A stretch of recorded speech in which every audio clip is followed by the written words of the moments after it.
My love affair with football had begun back in 1950s Belfast when my dutiful dad, once a free-scoring centre-forward with Cliftonville, would take me to matches. The biggest thrill each year was that October Saturday when the Irish League closed down because it was International Day. Year about, England or Scotland would be in town. We'd go early to the Cop at Windsor Park, and he'd plonk me on top of a barrier. The Cop, a familiar moniker for the home end at football grounds. Think of Liverpool's Anfield, which, by the way, takes its name from an estate in County Wexford. The Cop is a term that has come down from a battle in the Boer War in South Africa in 1900. The steep terracing was thought to resemble the slopes of the hill known as the Spion Kop, near the city of Ladysmith, where the military engagement in question took place. Spion is the Afrikaans word for spy. Kop in that language means head. So Spion Kop is the top of the hill where you keep a lookout. In the 1950s, there was precious little sport on television. In fact, there was precious little television. We got our football from the paper. So being at the ground, we never called it a stadium, was extra special.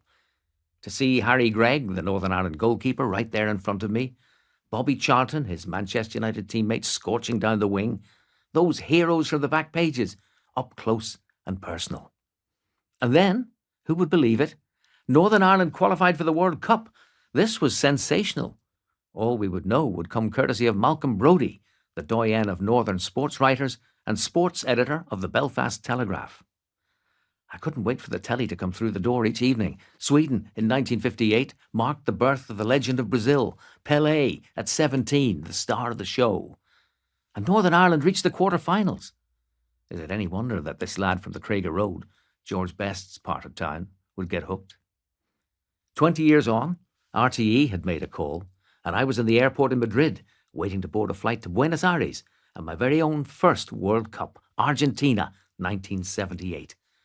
I'd be sharing an aircraft with Günter Netzer, a German star of 74, now, like me, working for TV. This was the biggest shock of the new.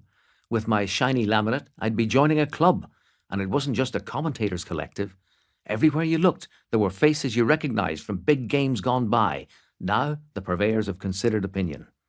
What a World Cup baptism it was for me. I was to be based in Mendoza, in the foothills of the Andes. Back then, nobody at home had ever heard of Mendoza. Now it's a byword for the best of Argentine wine. It was impossibly romantic. This was just the second time RTE had covered the World Cup. 8 of us set off for South America, which, incredible as it may seem in this era of vastly extended coverage, was twice as many as the station's sports department deemed appropriate to send to the event in Qatar 44 years later, which featured twice as many teams as the tournament in Argentina.